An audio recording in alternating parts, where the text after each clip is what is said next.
Samba no nanatanteraka atrikasa momba ny contrôle fiscal ny foibe-pitantanana ankapobeny etra eto amintsika.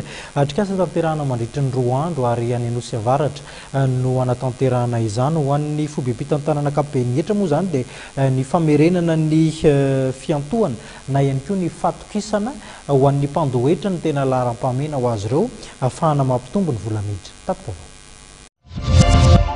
Fitsiriana Matiany mangarahara ary manaraka ny fitsipika no lohahevitry ny atrikasa tanterahany foibe-pitantanana ankapobeny etra mandritry ny 2 andro ety Anosy Avaratra.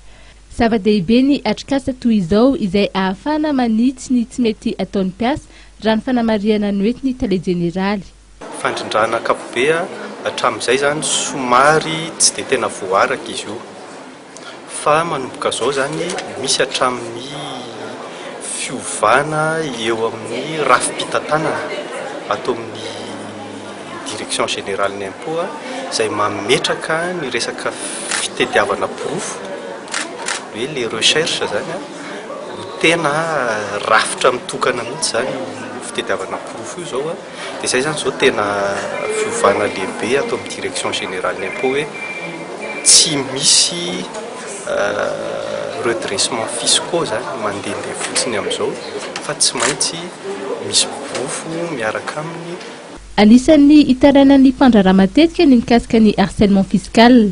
Nanambara ny tale jeneraly ny foibe-pitantanana ankapobeny etra fa efa nisy ny ezaka natao mba tsy hiverenan'ny fomba fiasa. Manantena ny foibe-pitantanana ankapobeny etra fa isy fiantraikany amin'ny fampidiran-ketra ny atrikasa. Tsy fampitahorana no atao raha ny fantotra fa fampanarahan-dalàna.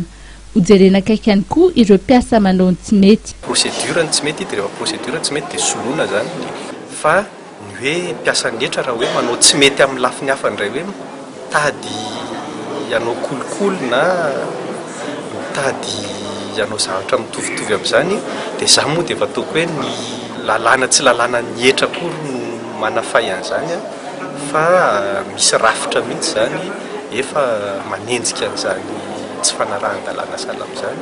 Ny atrikasa tanterahana mandritry ny 2 andro dia hitohy amin'ny fiandohan'ny volana Jolay iarahana amin'ny mpandraharaha hijerena ireo teboka tokony harenina. Ireo atrikasa ireo dia vatsian'ny banky iraisam-pirenena amin'ny alalan'ny fandaharana SAPREA.